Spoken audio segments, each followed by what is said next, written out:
Hello बच्चों, आपका स्वागत है श्याम सर की क्लास में। बच्चों, आज हम भौतिक कक्षा 12 का अध्याय 1 का भाग फर्स्ट के आंकिक प्रश्न करने वाले हैं। और आज है आंकिक प्रश्न का सवाल नंबर 17। क्वेश्चन नंबर 17 आज हम करने वाले हैं। उसको आप ध्यानपूर्वक देख करके अपने इन टॉपिकों को न्यूमेरिकल के कवर कर सकते हैं। जैसा कि आपको पता है कि न्यूमेरिकल नंबर इसके पहले 16 न्यूमेरिकल नंबर हो चुके हैं, जिसको आप उनके वीडियो आप देख करके अपने टॉपिक को कवर कर सकते हैं। आज का आपका न्यूमेरिकल है क्वेश्चन नंबर आपका 17। चलें देखिए, ये 17 नंबर क्वेश्चन बहुत इंटरेस्टेड होने वाले हैं टॉपिक। इस टॉपिक को आप देख करके अपने नोट्स को, अपने न्यूमेरिकल को आप कवर कर सकते हैं। देखिए, चलिए ज्यादा से ज्यादा बच्चे अगर नहीं जुड़े हैं तो आप जुड़ जाएं और ज्यादा से ज्यादा अपने दोस्तों के पास शेयर करें। नए हैं चैनल को आप सब्सक्राइब करें, लाइक करें और ज्यादा से ज्यादा शेयर करते हैं। चलिए हम लोग बिना देर के हुए क्लास की शुरुआत करते हैं। देखिए, जैसा कि देखिए जो भी न्यूमेरिकल चल रहे हैं एनसीईआरटी जोन के हैं। कक्षा 12 एनसीईआरटी जोन के जो भी न्यूमेरिकल्स हैं, उस न्यूमेरिकल का आज न्यूमेरिकल नंबर 17 चल रहा है। 17 नंबर देखिए क्या कर रहा है। किसी काले बॉक्स के पृष्ठ पर वैद्युत क्षेत्र की सावधानी पूर्वक ली गई माप यह संकेत देती है कि बॉक्स के पृष्ठ से गुजरने वाला नेट फ्लक्स जो है 8.0 × 10⁻³ न्यूटन मीटर स्क्वायर पर क्या है, कूलाम है। तो बॉक्स के भीतर नेट, तो देखिए 17 नंबर में दो सवाल है, 17 का ए है और 17 का बी है। तो पहले हम लोग 17 का ए देखने वाले हैं, इसके बाद 17 का बी होने वाला है। तो 17 का ए देखते हैं हम लोग। तो क्या कहा है कि कहता है फ्लक्स का मान दिया है। किसका मान दिया है? फ्लक्स। पहले जो दिया उसको नोट करते हैं। कोई एक पृष्ठ है, कहता है किसी काले बॉक्स के पृष्ठ पर, कोई काला बॉक्स है, बॉक्स किसी भी शेप का है, कोई काला बॉक्स है। तो उस काले बॉक्स के पृष्ठ से जो बॉक्स है, बॉक्स के पृष्ठ से गुजरने वाला नेट जो फ्लक्स है, फ्लक्स को किससे लिखेंगे? Phi E. तो फ्लक्स का मान कितना दिया है? 8.0 × 10⁻³ न्यूटन मीटर स्क्वायर प्रति कूलाम। ये किसका मान दिया है? पृष्ठ से गुजरने वाला जो फ्लक्स का मान दिया है। अब ए में क्या कहा है? तो बॉक्स के भीतर नेट आवेश कितना। इसमें आपका फ्लक्स फाई का मान 8 × 10⁻³ न्यूटन मीटर स्क्वायर प्रति कूलाम दिया है। क्यू का मान दिया है एप्सिलॉन नॉट, आपको पता है, इसका मान आपको पता है तो उसका मान आप लिख लेंगे। अब आपको पूछा क्या है? क्यू का मान। तो आप फार्मूला पता है गॉस कॉपर में। गॉस कॉपर में क्या होता है? फाई ई बराबर Q/एप्सिलॉन नॉट। यहाँ से आप क्यू का मान चाहें तो निकाल लें। तो क्यू बराबर क्या हो जाएगा? फाई ई × एप्सिलॉन नॉट हो जाएगा। अब आप ये सभी मान चाहें तो यहाँ पर सेट कर दीजिए। अब आप यहाँ पे मान सेट कर सकते हैं। क्यू बराबर आपको फाई ई का मान निकालना है। क्या निकालना है? Phi E. तो निकाल लीजिए। तो क्यू का मान निकालना है, तो फाई का मान दिया है। क्या दिया है? नोट करिए। 8.0 × 10⁻³ दिया है इंटू एप्सिलॉन नॉट का मान यहाँ पर है 8.854 × 10⁻⁻12 दिया है। इसको आप रख करके हल करेंगे। हल करने के बाद आपको क्या मिलेगा? इस 8 का गुणा इसमें करेंगे तो 8 चौक 32, 2 3 बचेगा, 8 पंचे 40 और 3 43, 4 और 8 × 64, 4 68, 6 और 8 × 64, 6 70 हो जाएगा। और 1 2 3 4, 1 2 3 और 4 है। ठीक है, तो इस तरह से आपका आ जाएगा। आप इसको 0 हटा देंगे तो इतने से ही रहेगा। तो ये 70 आया आपका।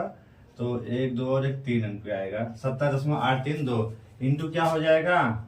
10⁻12 में से 3 गई, माइनस क्या हो जाएगा? 9 हो जाएगा। एक क्यू आवेश का मान है। ये आपका आवेश किस में आ रहा है? इतने कूलाम।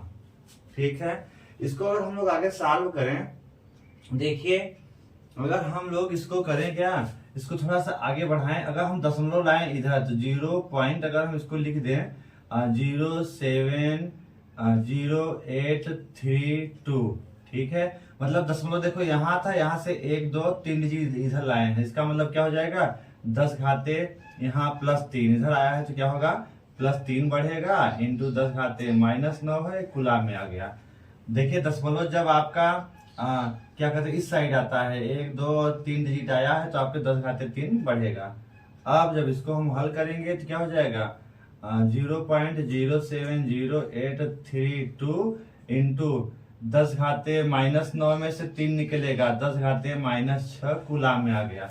इसको चाहे तो हम लोग लगभग में लिख सकते हैं, क्यू का मान है, इसको हम लोग चाहें तो 0.07, ठीक है। और ये आपका क्या है पूरा 10⁻⁻6 है तो इसको माइक्रो लिख सकते हैं, तो माइक्रो कूलाम। इस तरह से आपके आवेश का मान मिल गया। कितना मिल गया, Q बराबर 0.07 इंटू 10⁻⁻6 कूलाम कहिए, या इसको क्या कह दीजिए 10⁻⁻6 को माइक्रो कूलाम में आप व्यक्त कर सकते हैं। इस तरह से 17 का ए वाला सवाल आपका हो गया। इसको अपने आप नोट्स में आप नोट कर लीजिएगा, इसका आंसर है। इसका आप स्क्रीनशॉट ले लीजिए। 17 का ए एकदम गॉस के प्रमेय पर आधारित था। चले हम लोग आगे चलते हैं 17 का बी। अगला क्वेश्चन क्या है, 17 का बी, तो इसका आप स्क्रीनशॉट ले लीजिए एक बार। चले स्क्रीनशॉट आप ले लिए होंगे, हम अब चलते हैं आगे। 17 का बी देखते हैं। 17 का बी आपका क्या है, क्वेश्चन नंबर 17 का बी।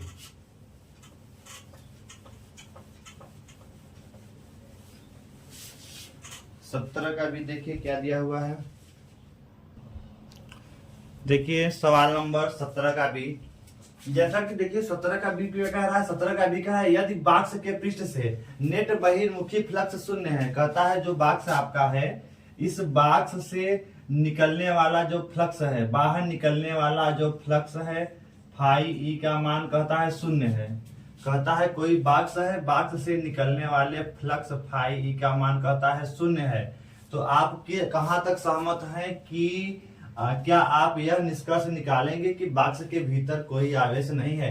कहता है यदि इस बॉक्स से निकलने वाला कुल फ्लक्स शून्य है, तो क्या आप यह कह सकते हैं क्या कि इसमें कोई आवेश नहीं है। तो वही बताया है कि क्या आप यह निष्कर्ष निकालेंगे कि बॉक्स के भीतर कोई आवेश नहीं है, क्यों नहीं है, और अथवा क्यों है तो क्यों और क्यों नहीं है। तो आप इसको तर्क दीजिए। देखिए अगर ये बॉक्स है, बॉक्स से निकलने वाला फ्लक्स शून्य है, तो इससे हम लोग यह नहीं कह सकते कि इस बॉक्स के अंदर कोई आवेश नहीं है। ऐसा कहना गलत है। क्यों, क्योंकि देखिए अगर यहाँ पे मान लो कि अगर बॉक्स के अंदर जितने धन आवेश हैं, अगर उतने ही ऋण आवेश होंगे, तब भी इनका परिणामी योगफल क्या होगा, शून्य होगा। अतः अब भी इस पृष्ठ से गुजरने वाले फ्लक्स का मान क्या मिलेगा, शून्य ही मिलेगा। अतः बॉक्स के अंदर आवेश है या फिर नहीं है तब भी फ्लक्स शून्य होगा। लेकिन आवेश है, लेकिन उनका अगर बीजगणितीय योग शून्य है, अगर उनका बीजगणितीय योग शून्य है, तब भी इससे कोई फ्लक्स बाहर नहीं निकलेगा। मतलब अगर बॉक्स के अंदर जितने धन आवेश है उतने ही अगर ऋण आवेश है, तब भी कोई फ्लक्स बाहर नहीं गुजरेगा। क्यों, क्योंकि इन आवेशों का बीजगणितीय योग क्या हो जाएगा, शून्य हो जाएगा। अतः कहने का मतलब है, जैसे मान लिया कोई एक ठो आपका एक बंद पृष्ठ है, ठीक है, इसमें कह रहा है 2 कूलाम और -2 कूलाम आवेश उपस्थित है। तो इससे निकलने वाला फ्लक्स आप बताइए। तो निकलने वाला फ्लक्स आपको बताना है, तो आप क्या करेंगे, गॉस का प्रमेय Q/ε0। अब चूंकि देखिए यहाँ Q का मान क्या दिया है, अगर आप इसको हल करें तो सिग्मा Q, तो Q क्या है 2 और -2 अपान क्या हो जाएगा +2 और -2, तो प्लस और माइनस कैंसिल, अर्थात फ्लक्स का मान क्या होगा 0। अतः आप तक क्या बता सकते हैं, आवेश तो रह सकता है, आवेश है लेकिन इनका बीजगणितीय योग शून्य है, इसलिए फ्लक्स क्या होगा, शून्य हो सकता है। आप यहाँ लिख सकते हैं इसको, इस बात को यहाँ आप नोट कर लीजिए।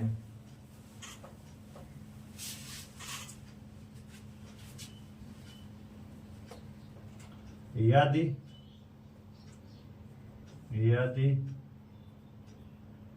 बॉक्स के पृष्ठ से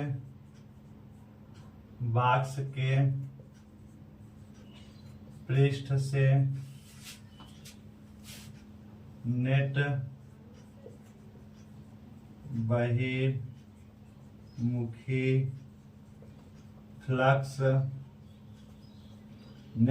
बहिर्मुखी फ्लक्स शून्य है तो तो पृष्ठ के अंदर पृष्ठ के अंदर आवेशों का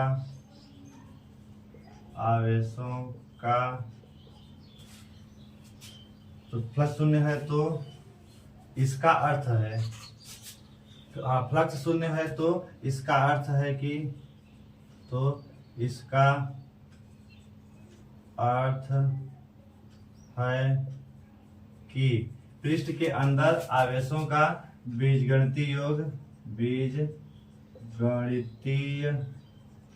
योग क्या है, शून्य है।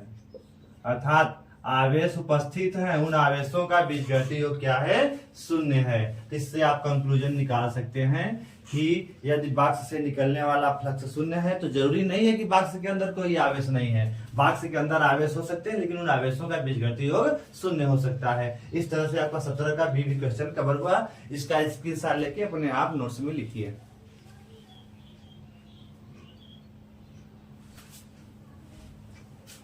चलें हम लोग अगले क्वेश्चन की ओर चलते हैं। Question number 18।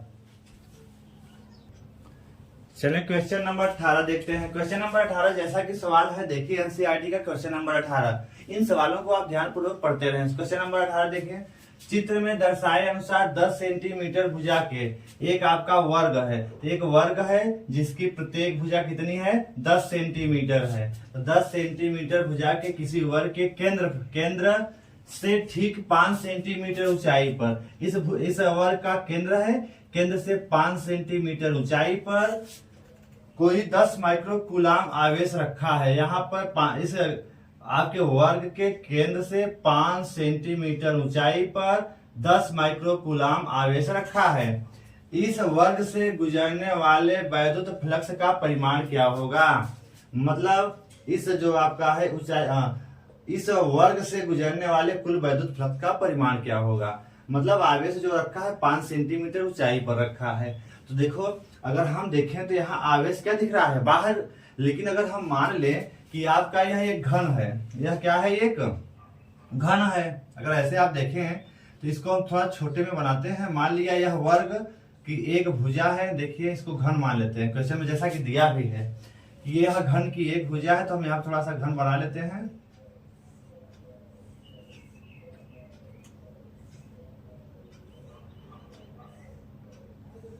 अब मान लेते हैं यह जो घन है, घन की एक भुजा है, जो आपके नीचे हम दिखा दे रहे हैं। देखिए यह जो घन है, तो घन की जो एक भुजाएं नीचे वाली देख रहे हैं आप, भुजाएं है, नामकरण अगर हम कर दें तो भुजा इसको दे देते हैं ए बी सी और डी।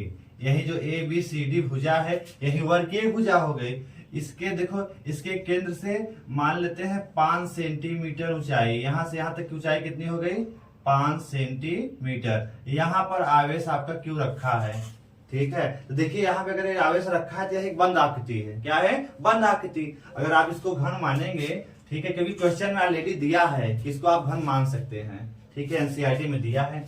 तो अगर आप इसको घन मानेंगे तो देखो घन में चूंकि 6 फलक होते हैं, 1 2 3 और 4 5 और 6, टोटल इस घन में क्या होते हैं, 6 फलक। तो यहाँ हम देखेंगे कि घन के केवल एक फ्लक्स से गुजरने वाला आपको क्या पूछा है, वैद्युत फ्लक्स का परिमाण पूछा है।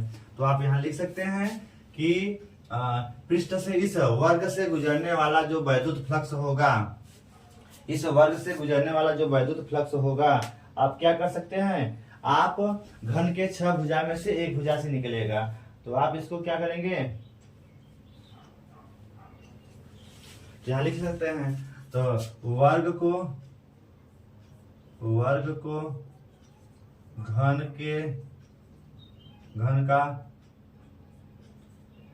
का एक फलक मानते हुए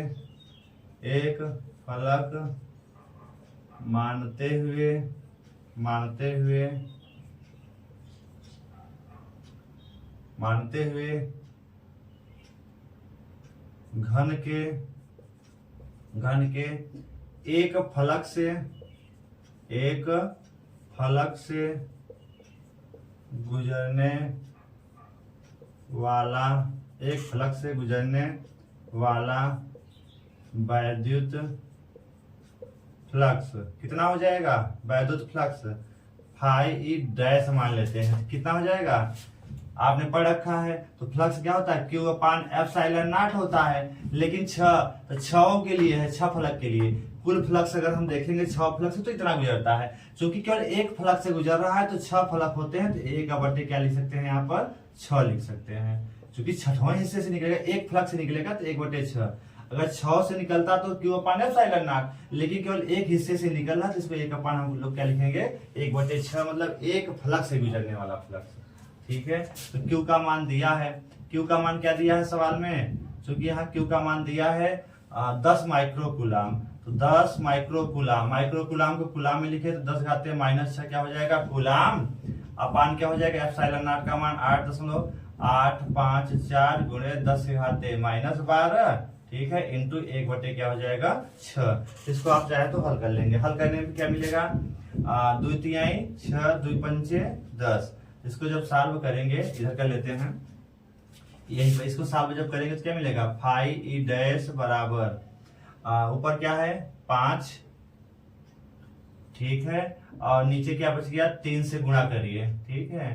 तो 3 चौक 12 कई 2 1, 3 पचे 15 1 16, और 3 8 24 1 25, और 2 3 8 24 2 26, ठीक है, और 3 अंक पे दशमलव लगा देंगे। इनटू इसको करेंगे -12 ऊपर जाएगा तो +12 में से 6 जाएगा तो 10 घाते -6 बचेगा। सॉरी, प्लस हो जाएगा तो -6 जाएगा तो +6 बचेगा। तो इतना बच गया। अब इसमें आप इसको जब सॉल्व करेंगे तो सॉल्व करने के बाद आपको कितना मिलने वाला है?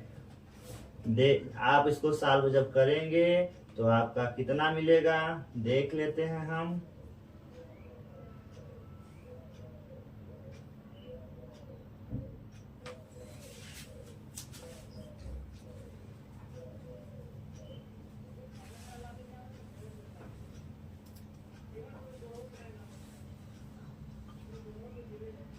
इसको सॉल्व कर लेंगे तो आपका मिलने वाला है 1.88 इंटू 10 घाते 5। इसको इधर लिखेंगे फाई ई डैश बराबर 1.88 इंटू 10 घाते 5। मतलब आप जब इससे इसमें ऊपर भाग देंगे, इसको जब आप हल करेंगे तो आपको मिलेगा 1.88 इंटू 10 घाते 5। और क्या करेंगे? मात्रक फ्लक्स का क्या हो जाएगा? न्यूटन मीटर स्क्वायर प्रति क्या हो जाएगा? कूलाम हो जाएगा। न्यूटन मीटर स्क्वायर प्रति कूलाम, ये आपका गुजरने वाला फ्लक्स का मान होगा। ठीक है, न्यूटन मीटर स्क्वायर प्रति कूलाम। तो इस तरह से आपका सवाल नंबर 18 बहुत इजी था, बहुत छोटा था, अर्थात इस एक पृष्ठ से गुजरने वाले फ्लक्स का आपको मान पता चल गया। क्वेश्चन में एक फ्लक्स वर्ग मान था, उससे पूछा था। अगर 6 से पूछेगा तब आप क्या करते? तब Q अपान एप्सिलॉन नॉट निकालते हैं। 1 से पूछा इसलिए 1/6 आपको करना पड़ा है। इस सवाल को आप नोट करें और अपना हल करें।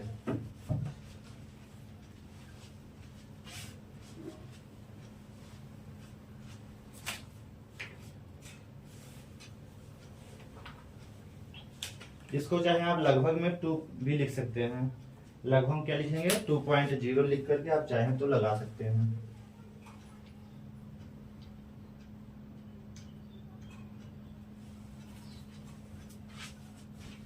चले हम लोग अगले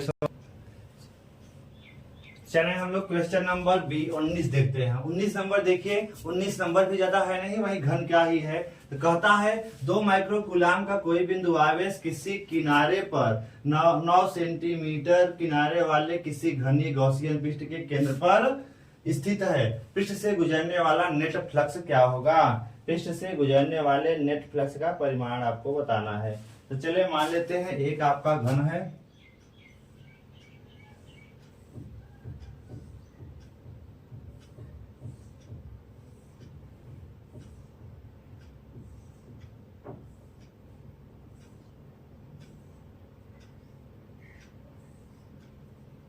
मान लेते हैं इस घन के केंद्र पर, इस घन के केंद्र पर केंद्र O मानते हैं। इस 2 माइक्रोकूलाम का कोई बिंदुवास किसी किनारे पर 9 सेंटीमीटर किनारे वाले किसी घन, इसका किनारा कितना है? 9 सेंटीमीटर। इसके किनारे कितने हैं 9 सेंटीमीटर दिया है।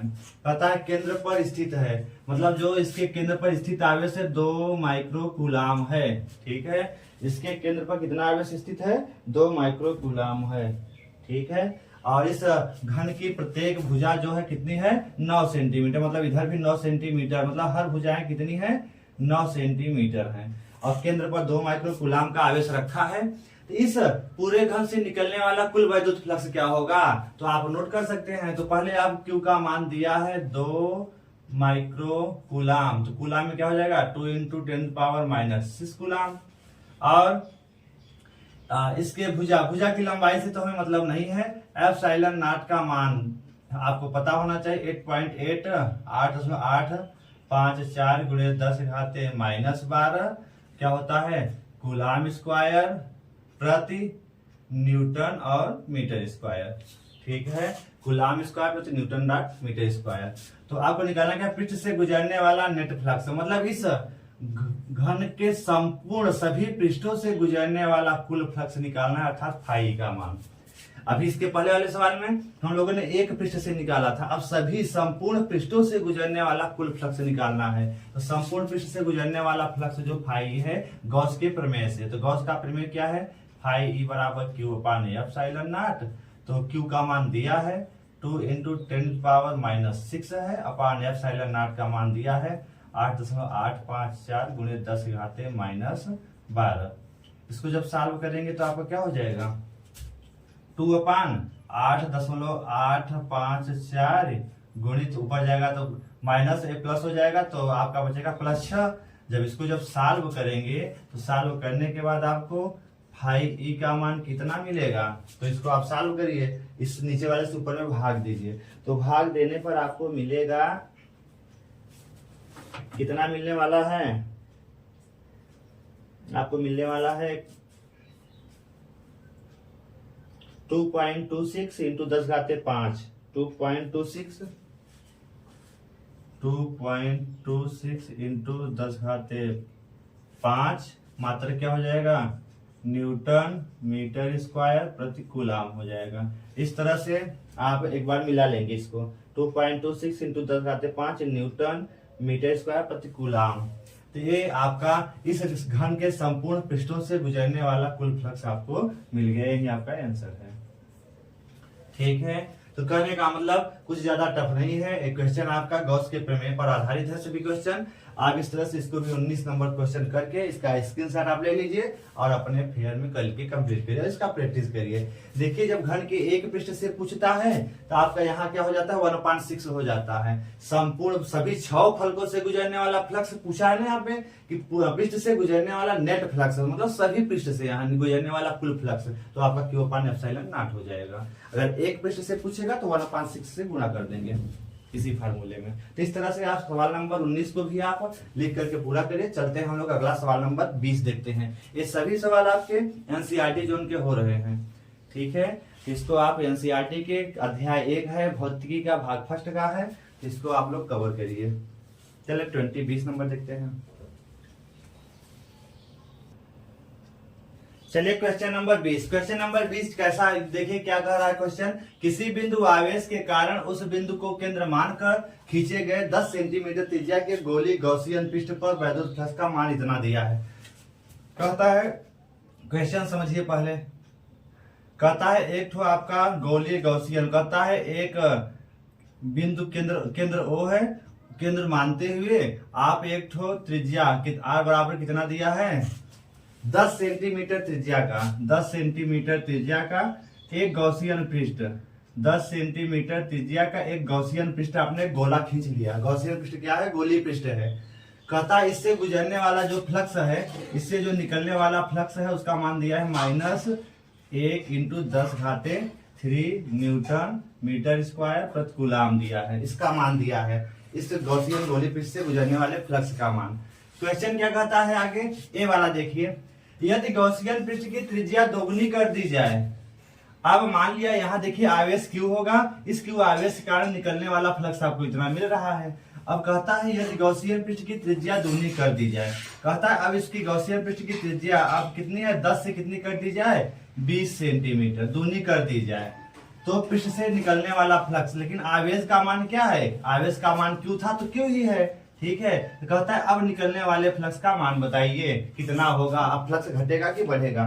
तो आप समझ लीजिएगा, किसी गॉसियन पृष्ठ से गुजरने वाले फ्लक्स का मान इस चालक के आकृति पर निर्भर नहीं करता, केवल उसमें उपस्थित आवेश पर उसका मान निर्भर करता है। आवेश का मान परिवर्तित होगा तब फ्लक्स का मान परिवर्तित तो होगा, अगर आवेश के मान में परिवर्तन नहीं होगा तो फ्लक्स के मान में कोई परिवर्तन नहीं होगा।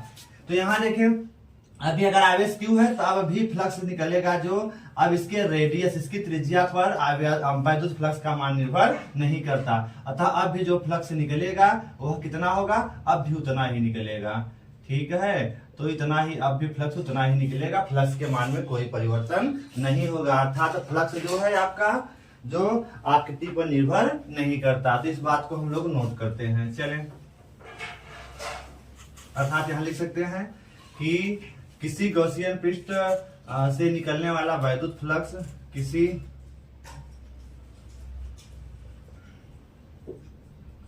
गॉसियन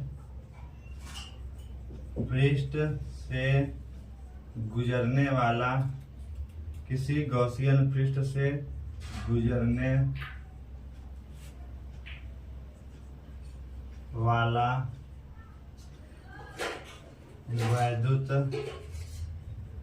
फ्लक्स, किसी गॉसियन पृष्ठ से गुजरने वाला जो वैद्युत फ्लक्स होगा आपका, वह वैद्युत फ्लक्स पृष्ठ की त्रिज्या पर निर्भर नहीं करता, पृष्ठ की त्रिज्या पर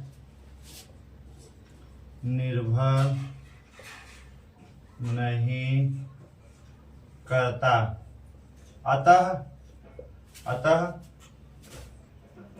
अतः गॉसियन पृष्ठ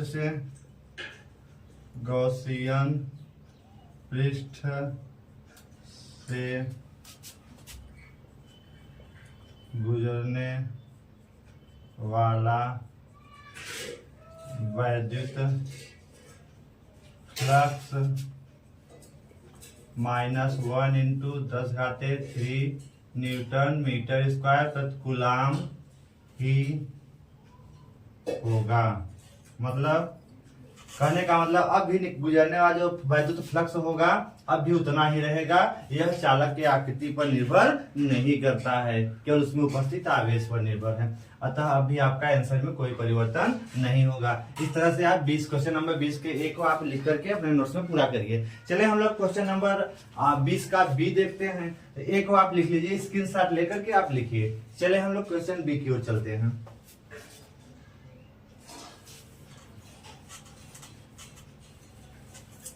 क्वेश्चन नंबर 20 का अब बी हम देखेंगे, हल आपका 20 के बी का हल देखेंगे।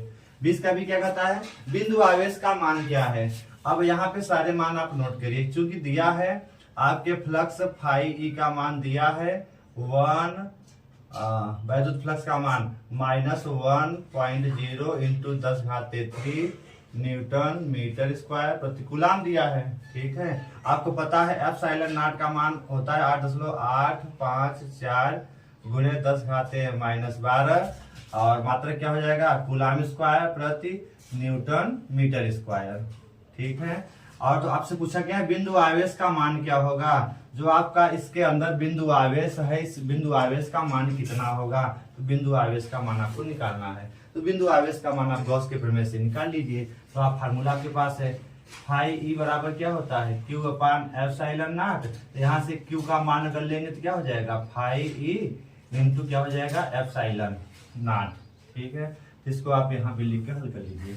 तो Q बराबर क्या हो जाएगा, φe का मान कितना दिया है, -1 इंटू 10⁻³ दिया है, इंटू ε0 का मान कितना दिया है 8.854 गुणे 10⁻⁻12। इसको सॉल्व करेंगे तो माइनस है तो माइनस आएगा, और 1 का गुणा करेंगे तो इतना ही आएगा। तो 8.854 गुणित 10⁻⁻12 में से 3 गया, कितना बचेगा, -9। ये आवेश का मात्रा किसमें आ गया, कूलाम में आ गया।